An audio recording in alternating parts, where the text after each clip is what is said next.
Good evening, folks. It's Freddie Vazquez, Basement Politics Special. I have a guest on tonight. I want to talk about the Texas school shooting and school safety in general, as well as IEPs. If you have any questions, join us. Comment your questions there. I'll put them in the comment and we'll answer them. All right, so tell a friend to tell a friend. I'm talking about the Yonkers Public Schools.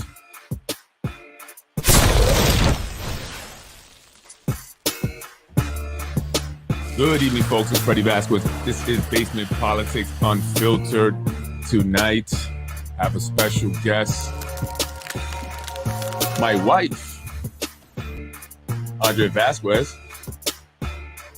Hi. Say hello. Hello.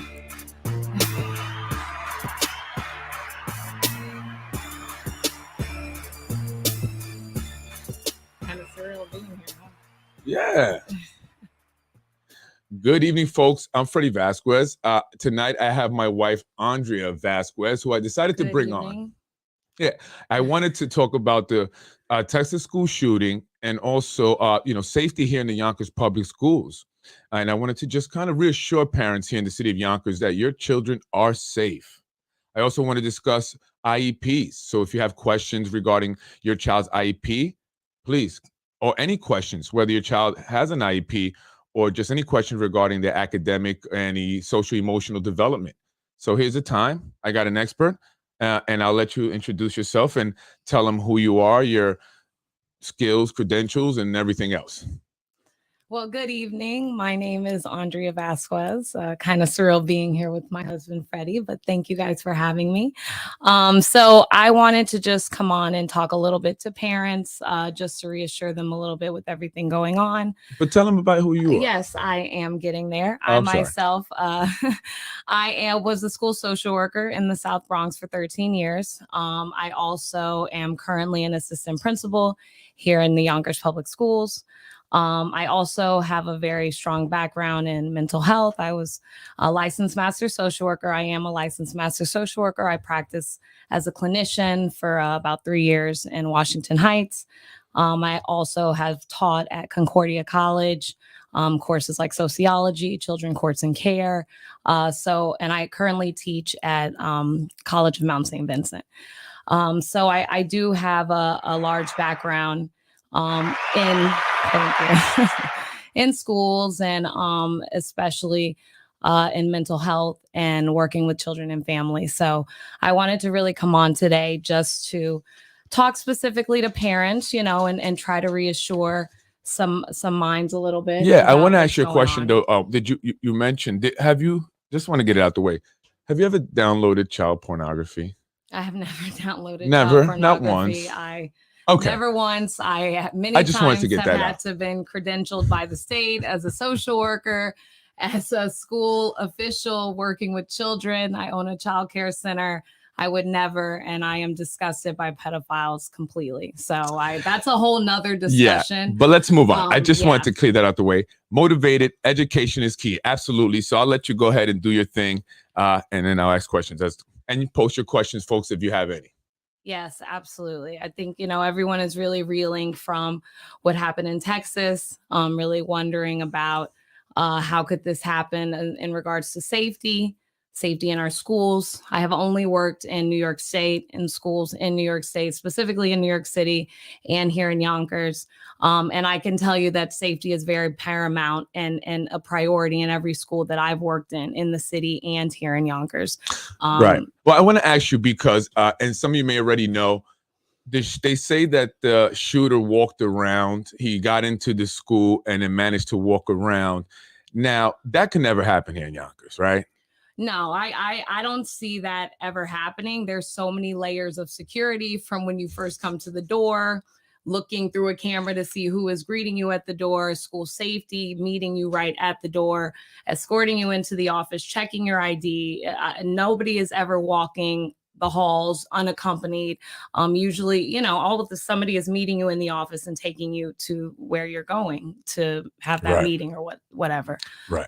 So I've never experienced something so loose as someone being actively open to roam a campus to for a large amount of time. There are lockdown drills that have to be done, a number of them throughout the school year, and children are always practicing things. Yeah, like and that. It's very difficult even to pick up your own child. I mean, even at the Catholic schools, I will say they have an amazing security there. I've tried to pick up my kids, unannounced without giving them a note, and it was difficult. And I'm like, this is my son, it's my daughter. I'm trying to pick them up, but I get it. It's safety first, and so I can appreciate that. So I will say, Yonkers Public Schools and even the Catholic schools here in the city of Yonkers do very well with safety. Safety, absolutely. So I'll let you go ahead and finish. I'm sorry. Yeah, and any questions that parents have about safety protocols within the schools, you can always contact your school administrator, your teacher, of your, any questions you have. Please feel free to talk to your school openly about it, because they are doing everything they can, of course, to keep children safe. That's the number one thing that schools are focused on. But during this time, parents are anxious, right? Kids are anxious going to school, thinking about what has happened, worrying about what's happening in our own schools. And I think it's really important as parents that we try to talk to our kids if they have questions, about things that are going on. Right. I was going to ask you, a tragic incident like that, from a psychologist, social worker, therapist, how does that impact a child? How does that impact parents of that school, that community, and then even us as a society when seeing that right on television and seeing the 19 people that were murdered? How does that impact us? What kind of trauma did that have effect on them? Yeah, I think that, you said it right there, the word trauma. Trauma is a deeply distressing and disturbing experience. So all of those children and families and teachers are going through a level of trauma through that whole situation. And then there's something called vicarious trauma. So there's also a process of change that people go through resulting from being empathetic to other people's traumas. So you find this like with social workers or people who deal a lot with victims or people in helping professionals. So it's really important that with trauma that we're really looking at how can we heal from that, and what supports can we put in place for students to build resiliency, right? Because resiliency is really what can help a child push forward, the ability to recover from those setbacks, to adapt to those changes, and to really face that adversity. So, that's something that's going to be really hard for that community. Right. Well, I want to shift gears a little bit. I want to talk about IEPs. And first I want to say my wife doesn't give me any information. I don't ask her for anything when I do my podcast. Yeah, this is something that was mentioned. No, she is, when it comes to my podcast, she's just a stranger to me, right? I don't go to her for anything. I leave her out, but I do want to talk about her area expertise. And something I've been seeing a lot of parents posting is concerns about their child's IEP. First of all, explain to folks who may not know or be aware, what is an IEP? So an IEP is an individualized educational plan for a student who may need specific help throughout their educational journey. That can include things like speech, or it can include things like a smaller classroom size, like a 12 to 1-to-1, or a classroom where there's more teachers, to support that student, certain pullouts that might be available for that student. So it is a legal document that the school is expected to adhere to by law to make sure that the educational needs of that child is being met. Okay. And that's something that, because I've been seeing posts from parents, and this is why I wanted to have this podcast. Some are saying that their child have not been evaluated for a while, maybe several years. What can a parent do? Right. And I know this, I've worked in schools. I've worked in the school system for many years. And one thing I know is that parents who advocate and go to the school and, demand, ultimately, in my experience anyway, get what the result they're looking for. But what can parents do if they're having, let's say some issue with the IEP, their child has not been evaluated, after so many years? What's their recourse? I mean, the first place to start is at your school, to make sure that you are speaking to your school administrators, the director of special education in your school. There's someone really tasked with handling those IEPs and, being vocal about if you are unhappy with the length of time it's taking. Sometimes you may have to email the principal, but it is important to try to work directly with your school to see if they will support you around that, because like I said, it is a legal document. And once you bring it to the attention of the school that certain things have not been done, usually the school will be responsive to that. So, that would be the first place to start. And in your experience, does it usually, because some parents may have tried that, right? I don't know. I'm just saying, maybe they have tried that. They still have not gotten the result. What would be, in your experience, what's the next step? And I think, like I said, moving up the ranks and talking to your principal. And I think once you bring it to the attention of your principal, I don't think that it would go much further than that. I think that you have a real recourse to be able to say this is not being met. There are some times where people feel the need to go further, but I am one for advocacy. So like I said, it is a legal document. So it is something that the school should be responsive to.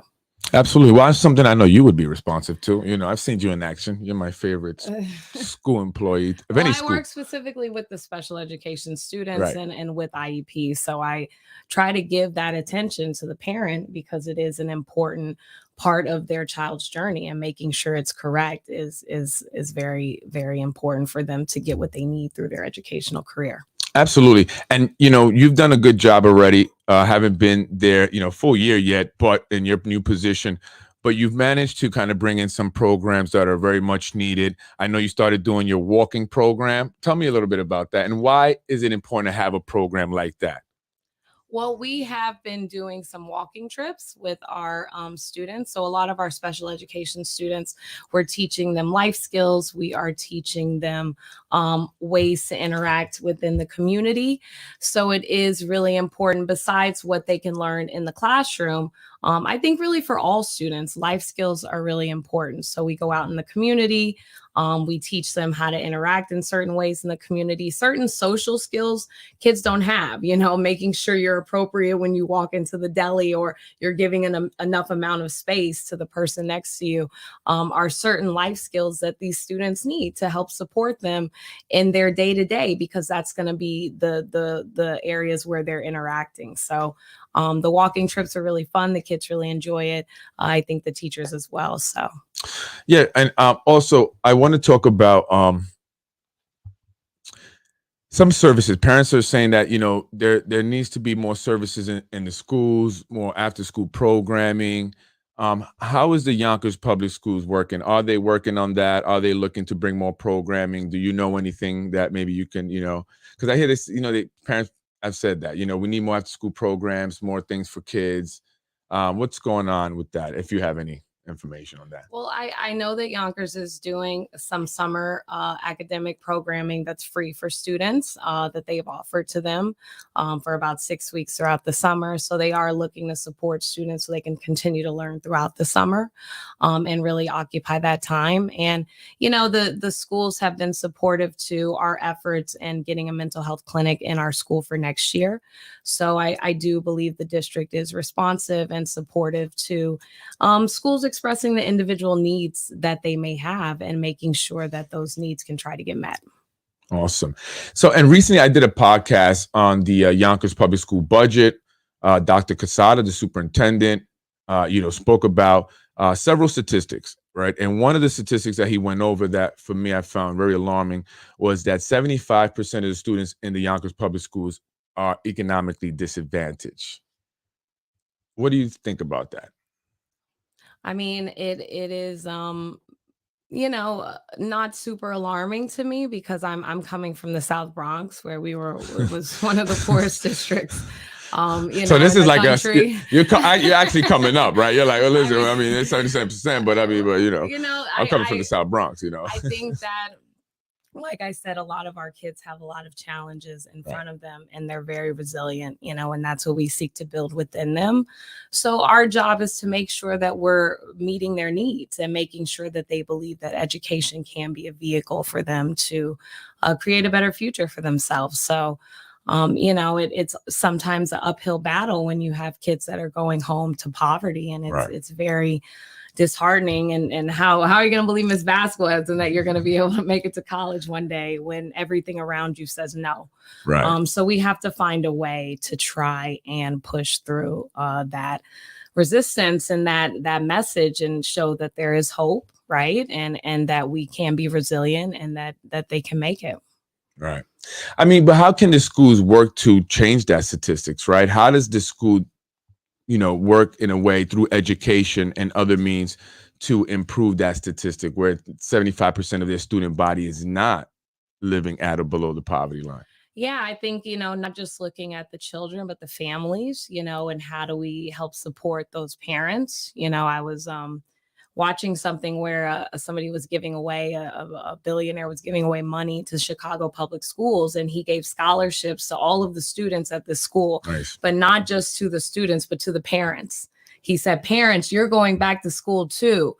And that was amazing. It was mind blowing because it gives a deeper level to it. It's the level of making sure that those parents can achieve for themselves and break that cycle of poverty, because it starts with them. Yeah, you're a big fan of that, right? Connecting what's going on in the school, right? The learning, the social emotional development, along with what's happening in the home, and bringing in the parents into that process, right? You're super huge on that. And one of the things that we talk about in programs that we do or want to do is how we include the parents, because again, when they go home, right, a lot of that stuff is undone. Explain to me a little bit about that idea.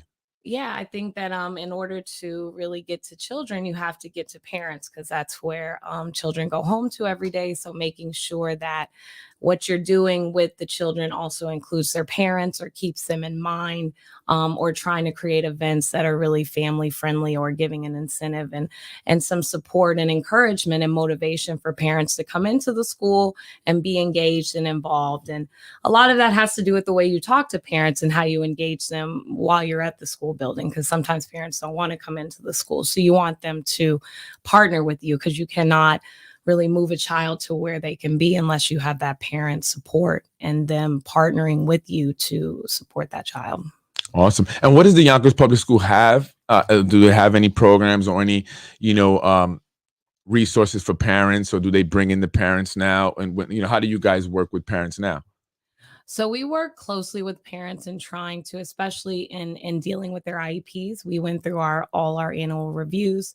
We work closely to make sure the parents know when those deadlines are and when they're expected to come in, so that they can voice what they need to say within their meetings. And I think with the events that we plan within the school, we had a huge talent show recently. We had a big parent turnout for that. Yeah, that was dope. And not only did we have a talent show for all of our general education students, a certain grade level, we also had it for our Center for Learning students. So our special education students, and really being able to allow all of our students to be able to shine and show what they can do on stage, which was really, dope. Really heartwarming, both of them. And parents came up and thanked and appreciated and, hugged and cried. And because it's really important to pull them in however you can. So whether it be through events or through meetings or whatever we have to do throughout the year, we're always trying to partner with parents and build that connection. And parents, I want to shout out the parents, because a lot of people came. I went to the show. It was the YMA Idol. And I was just like, wow, look at all the people, right? So a lot of people came, right? And you guys did well. Yeah, it was great. It was a fundraiser for our end of the year barbecue for our Center for Learning students. So it was really exciting to be able to bring what I used to do in the Bronx. Shout out to 117. I learned so much in the Bronx. So being able to come to YMA and share that with them and see the kids so happy and excited. And, whether you win or don't, you participated. It's exciting. You're proud of yourself for doing it. And I think it's really a wonderful experience for all the students. No, and the parents. They were cheering. Everybody, that's what I loved about it, because everybody that was there cheered for all the students, right? No matter what, even if some stumbled a little bit, they cheered, and you were like the Ryan Seacrest, of the show, and you kept it moving, and didn't skip a beat. And I thought that was great for the confidence of the students, right? That went up there, and they did various things, right? right? You had a comedian, which I thought was dope to do a comedy act. You know, that's very, absolutely. you know, and he won like first place for the unique talent. So yeah, you know, the comedian and people rapping and just dancing and karate skills, playing the piano, the guitar, like just to see the talent of kids and them to get up there and be proud of themselves and have a wonderful time and their parents to support. It was really great. It was wonderful. That was dope. Yeah. And I mean, and shout out to all the staff, administrators, teachers, everyone that worked on that helped you out with that. And who did the signs and stuff? That was dope. Who did the logo and all that? Yeah, no, all of the teachers, especially our Center for Learning teachers, they were so supportive, and to have a team, can't do it without them. So, you know, it's really nice to be in a space where people are really supportive and, that was and have awesome. That mentality. Yeah. And that's important. And that's what I say. My wife and I, we've been together for 24 years, right? 25 years, something like that. We met when we were in, you know, anyway, we met in high school. I was 16. Well, actually, we met when we were 16, but we didn't officially start dating till 17. You know, but the school that I went to where I met my wife, they had so much there, so much in activities, in sports. I mean, they had hockey team, they had gymnastics, right? Lacrosse, baseball, basketball, of course, football, band. I mean, they had I mean, I was going to pep rallies, you know, they had the mascot. I mean, they built a big teepee. I mean, it was crazy. They had landed helicopters on the football field. So, you know, when I speak about the school, because I talk about this, right? And I'm like, you know, why don't we have that here for the kids? That motivated me. I came from Yonkers, and then I went there and I said, wait a minute, I got to step my game up, right?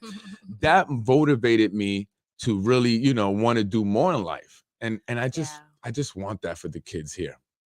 Yeah, definitely. I think that we were very blessed to have a really robust, academics and also athletics, as well as activities. There was something for everybody. And kids are so different nowadays that we have to, you know, be able to offer them things to get into and to spend their time doing, because, you know, idle time is not good time. It's the devil's playground. And we want to make sure the kids are not doing things after school where we want to pull them in and engage them. And it really did create a community to have like the football games and the pep rallies and everybody come together safely and happily. And it was like the TV which way the game went, you know, it was a good time. So. I say it's like it was really like a TV show type of thing, right? And I just couldn't believe it. It was very awesome. And I just, you know, I would love to eventually, you know, see the schools in Yonkers. And I know, listen, I get it. It's going to take time, you know, a lot of, you know, some work. And the kids do well here amazingly, and many do amazingly well despite maybe some of the shortcomings, you know, and a lot of the staff and teachers do work hard despite, you know, some of the shortcomings. So this is not to criticize anyone. This is just to say, you know, I would love to see those activities here, you know, in Yonkers for the students here, you know, so they're not going out because they leave the schools right after school. And then they congregate in various areas, you know, near and around the schools, and then just kind of doing like the other day, right? When we were around the Lockwood, you know, you had come to my office and they were shooting. What is that stuff they call now? The Orbeez. Orbeez. They're shooting Orbeez at each other. What is the Orbeez? Tell them. It's like a little, I don't know, squishy thing, but it's supposed to really hurt when you're shooting it out of like a Nerf gun or whatever they have. So, you know, kids don't know what to do with themselves. They need us to guide them and say, this is what you should do. You're really good at this, and here's a space to do it. Exactly. It's safe. You like the people here. We care about you. And so they'll stay there and do it and grow in that way, because we don't want them in the streets growing in other ways or doing different things and making mistakes and getting caught up. Right. So I think making sure we fill that with really great, robust activities and things that the kids have to do. And I think Yonkers Public Schools is doing a great job really trying to address all of those things. And I'm coming from, you know, Union, which was in Tulsa, Oklahoma, which is a totally different world and demographic than Yonkers Public Schools, you know. So these are kids that really need a something special in that way. And I think that, you know, as I grow in the schools, I hope to be able to express more and support those efforts. Absolutely. And, you know, I want to say this because I found this to be also really amazing about, you know, the place we went to high school, is that there were many African Americans that did well. You know, it was it's like Yonkers is like, you have a certain group that does well, and then you see this other group that just the majority just does bad. And it wasn't like that. It was to see, even Latinos, and blacks doing well. Like that was more of the norm than, you know what I mean? Not right. Like I was coming from a poor neighborhood, but I was poor. So I was like in the small segment of the population that was poor, unfortunately. Thank you for giving me an opportunity. Thank you. She was very rich. No. But she had more money than me. She had a car. I mean, you had a car. That I didn't have a car. So that's why I have my car trauma. Okay, I have a car trauma. But again, Oklahoma was a different world then. But just to see so many African Americans doing well, like right, all my friends, they did well, like and they were all races and whatever, white, black, Mexican, and I would go to their house and their mom and dad were there. That was another thing, right? Mom and dad in the home, so that was huge. Yeah. That's huge. That's why when I said, I met you and I said, well, I'm going to marry you, right? And we're going to have kids. How long? Like 2 months, right? Because that's what I wanted. I said, well, this is what I want. So that is huge, huge, right? It is huge. And it is important. And, and being in an environment where you're surrounded by that, again, that becomes what you want. That becomes attainable to you. Working in the Bronx around kids that never really see anything like that. And I would talk about Tulsa and they'd be like, what, miss? That's but tell them what they would say, right? They'd be like, that's like white people stuff. I'll be like, but I'm not white. And so that's what does that do? White, and it's very heartbreaking because what they see, it's not attainable to them. Like that's like a fairy tale world. Like that's like TV. They'd say like that's like TV or that's like white people stuff. So that's not my stuff, miss. And that's horrible because everyone deserves that. Right. And that's everybody's stuff. It doesn't matter what race you are. But for so many minority children, it's they view it as white people's stuff. And even I did too until I went, out of Yonkers and went to the Midwest and I saw that was not the case. And that's what helped me, move to where I wanted to aspire for more, right? Especially because I wanted to make sure I was a man, right? I was a man for you in our relationship, right? Because her parents, like, they're like, what is this guy going to do? Yeah, what is he going to do with his life? Is he going to be successful? There's like reverse discrimination, right? No. Any parent, right? They want to make sure. Is he going to make any money and take care of you? Right? You sure you're marrying well? Right. Well, yeah. I knew I was marrying well, but anyway, so yeah, I think that's so important. So we do that at home, right? We want to make an effort to eat at the table because I didn't get that as a child. I didn't have that. And I know that sounds corny. It does. It sounds corny, but it's so I think important. in this day and age, because everyone's so busy and everyone has their phone and their tablets and whatever, to be able to sit together and look at each other and have a conversation about your day is really important. And it's those things that really matter. So I think, thinking about the shooting in Texas and those parents and what they are missing now, taking those moments, with your kids and, holding on to those precious moments, So I just had a few tips for parents, in talking to your kids. If they have questions about what's going on, answer their questions. Of course, you're not going to give them the same answer you may give an adult, but be honest, and you can share if you're a little nervous too. I think sometimes kids think that we as adults don't, get scared or nervous. So it's okay. But you don't want to put your anxieties on them. Like, oh my God, Billy, you're scared too, right? You don't want to make your child have your fears. If he's feeling okay, then great. Let that child go with that and just be honest with them, about everything that's going on. And of course, always tell them how much you love them and you're doing everything you can to keep them safe and they have nothing to worry about. I want to just really quick mention this debate, right? When a mass shooting like this, especially in the school, happens, there's always the debate of gun control and mental health. And you as a mental health professional, right? I'm not trying to make this for you to be political, make this political, but what is your view on something like this? Why does this happen? Is it just because of a gun? Is it mental health? What is it? I think it's very easy to look at gun control, and obviously we know certain individuals shouldn't have guns, but we have to look deeper at the root of some of these causes, and it is hugely mental health. And I just want to say that when you say that, when I've said that, some people say, well, we don't want to stigmatize mental health with criminality, right? Mental health means crime, and that's not what we're saying. right? I just want to be clear. No, mental health does not mean crime, but mental health does still mean like psychosis or, vulnerability in certain ways that you can crack and be violent. That is a reality. That's not every reality for a mental health situation, but that is a reality. So it's important that we understand that we need to look at individuals a little closer.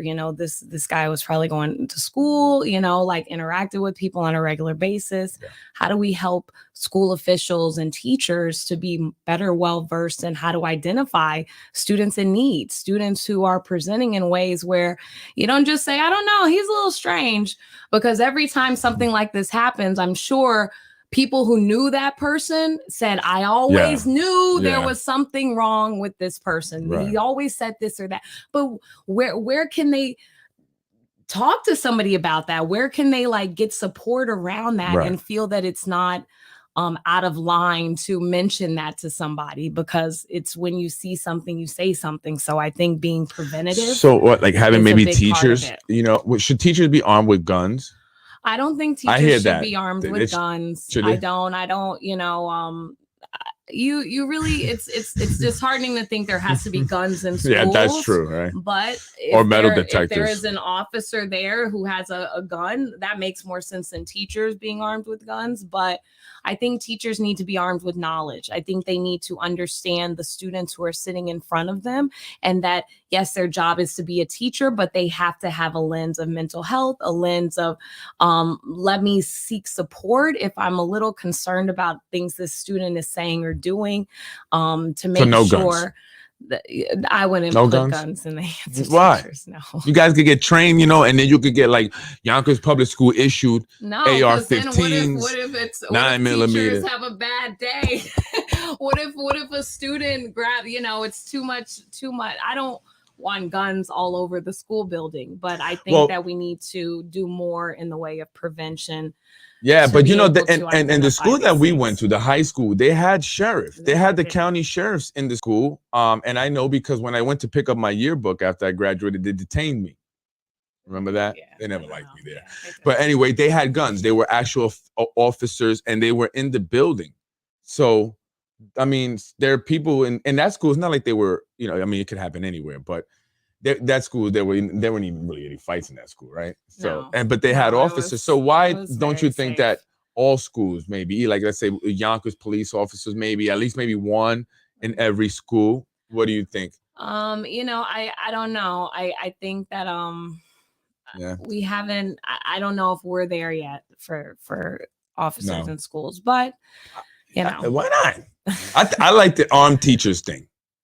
I definitely don't think we're with the armed teachers thing. I don't think we're there yet. Anyway, folks, I wanted to bring my wife on just to talk about that, but I did also want to give the opportunity to people to ask questions related to their child's academic or social emotional needs. If you can email Politic with Fred, eventually I want to work to get an email for my wife where you can email there, because many people have questions, right? Parents have questions, right? Yeah. I think parents have a lot of questions. So I am really, really excited to talk to parents, to support students, young people. I think sometimes we don't know how to ask those questions, and we don't want to be put on blast for asking it. It would be anonymous, right? Everything's anonymous. Of course. And as a school social worker for many, many years, I definitely protect confidentiality and I want people to be able to get their questions answered, because at the end of the day, it's important to have the right information so that we can, do what we got to do. Yonkers, did I marry well or what? What do you think of this, baby?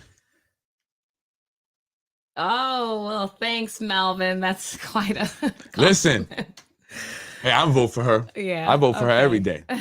I do now. Yeah. Thanks, well, thank you, folks. So if you have questions, politicwithfred@gmail.com about your child's academic or social emotional development, or any questions regarding academics or anything. If you want to remain anonymous, you can ask those questions. They will get answered, and we will do a segment like that. Ask Miss A. And where did you get that from? Well, for many years, I was Miss A. Shout out to anybody that was at YWCA, the Pearls program, or at the YMCA, the teen program. Yeah. So I was Miss A there, and I'm Miss A at Little Prodigy. So, you know, So, you go. Yeah. So ask Miss A any questions you have. I'm happy to help and support mental health related, you know, issues that you may be having with your teen. Questions you may have about your school or how to approach a certain topic within your school building, anything I can do to support parents or children and families. That's what I'm here for. So thank you. Thank you. And I appreciate you joining me. And I appreciate you having my me. wife doesn't normally like to do stuff like this. And I have to like really motivate her and convince her, this is not her thing. But I think, she does a great job. Of course, she's my wife. But anyway, thank you for joining me. I appreciate it. I'm Freddie Vazquez. This is Basement Politics Unfiltered special with Miss A. Thank you folks for joining me. Thanks for having me, guys. Thank you. Have a great night. Hope to see you soon. I always hit the wrong effect. Dang, am I scary? No, you're very beautiful. Thank you, folks. I'm Freddie Vazquez, this is Basement Politics. Thank you for welcoming my wife on the show. I appreciate it. I will be on Tuesday, probably. Wait, tomorrow, I'm all on. Tomorrow's Tuesday. Also, I'll be on tomorrow. Yeah. I hope you enjoy your Memorial Day. Thank you, folks. Enjoy the rest of your day. Peace out. I won't do Freddie.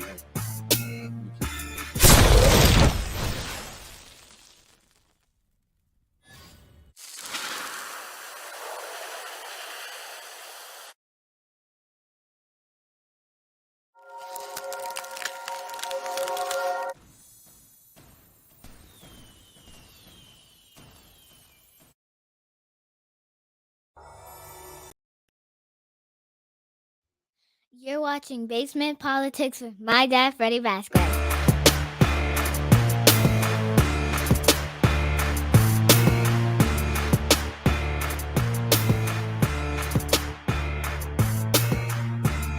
Great job, baby.